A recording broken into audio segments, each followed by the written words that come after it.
Robin Munro had been chasing the perfect shot for 3 weeks.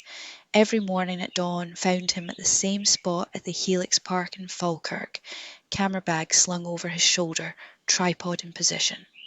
The Kelpies, which guard over the gateway to the Forth and Clyde Canal from the River Carron, rose before him like sleeping giants, one head raised high toward the sky while the other bowed low toward the water, locked in their eternal dance of opposing forces. He'd captured them in morning mist, golden hour light, and when lit up at night time, but something was missing. The photograph that would make his career remained elusive. This morning felt different. The October air carried an unusual stillness, and the reflecting pool lay mirror flat, undisturbed by the usual morning breeze. Robin set up his equipment with practiced efficiency, adjusting his tripod height to frame the sculptures perfectly with their reflection in the man-made pool in front of them.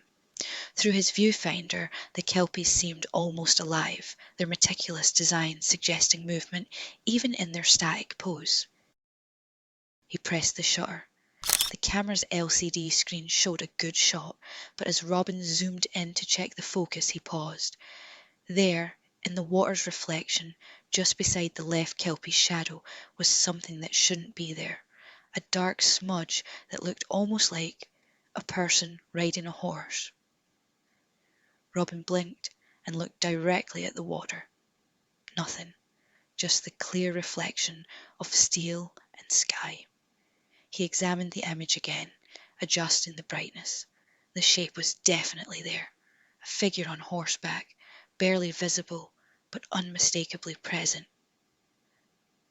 "Dust on the sensor," he muttered, but his fingers trembled slightly as he prepared for the next shot. The second photograph showed 2 riders, both clearer now, as if the camera was adjusting to capture what his eyes couldn't see. One wore what appeared to be early Scottish regimental attire, the other in more recent military uniform. They sat motionless on their mounts, facing the spot where Robin stood. He lowered his camera, pulse quickening, the water pool before him clear except for the odd fallen leaf. A jogger passed behind him on the park path, earbuds in, completely oblivious to his growing unease. Robin adjusted the camera again, hands steadier now with professional curiosity overriding fear. The third frame revealed 5 riders. They appeared to be from different eras entirely. He could make out what looked like a Victorian gentleman in a top hat, a woman in Edwardian dress, and others whose clothing suggested various decades of the 20th century. All sat perfectly still, as if posing for a portrait they'd been waiting centuries to complete. Robin's breath misted in the cold air as he worked feverishly, forgetting his original intention to photograph the Kelpies. The riders were the story now. Each shot revealed more figures, a ghostly congregation gathering in the water's reflection, while the surface above remained undisturbed. By his 10th photograph, he could count 23 riders. Some sat alone, others in pairs. A few appeared to be children, their small forms barely visible, but heartbreakingly present. Robin found himself studying their faces, wondering who they had been, how they had died. The Forth and Clyde Canal had claimed lives over the centuries. He knew that much from local history. Workers during its construction, children who'd fallen in, perhaps even deliberate drownings from darker times. The riders were becoming clearer with each frame, as if his attention was somehow drawing them closer to the surface. He could make out expressions now, some peaceful, others showing traces of the fear or confusion that must have accompanied their final moments. "What do you want?" he whispered to the empty air. The answer came not in words, but in the next photograph. The riders had moved, not dramatically, but had clearly shifted position.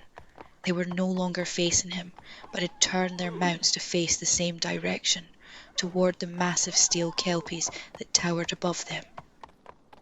Robin's hands shook as he adjusted his camera settings to capture more detail in the growing twilight.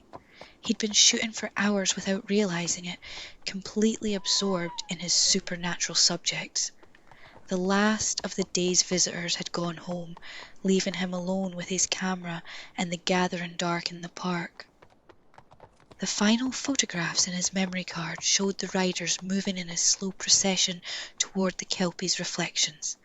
As they drew closer to the steel giants, they began to fade, as if the sculptures were somehow absorbing them. Robin watched through his viewfinder, transfixed, as decades of drowning victims found their way to these modern monuments, perhaps seeking the rest that had eluded them in life. He didn't notice the water beginning to lap at his feet until his boots were soaked. The pool level hadn't risen. He had somehow moved closer and stood on a ledge just inside the edge of the pool while photographing. His tripod and camera bag now sat abandoned, several yards behind him. Looking through the viewfinder one last time, Robin saw the final rider approaching the Kelpies. This one was different, a young man with curly red hair and a camera around his neck. He wore Robin's own jacket, his own boots, his own face. Robin lowered the camera and looked at the water. His reflection smiled back at him. But in the photograph he'd just taken, he sat perfectly still on a horse he'd never owned, about to join the eternal procession of the canal's lost souls. The camera fell from his numb fingers as he slipped face down into the water. The cold was shocking but brief. Above him, the Kelpies stood guard over their newest addition to the ghostly cavalry that rode each dawn and dusk through the depths of the Forth and Clyde Canal. Robin's body was found the next morning, floating in the newer extension to the canal that connects to the pool. The camera was recovered from where it had been dropped, its memory card full of photographs that local newspapers would later dismiss as clever digital manipulation. But the park workers knew better. They'd always known about the old spirits from the canal, the ones drawn to the reflecting pool where still horses stood guard over waters that remembered every soul the waterways had claimed.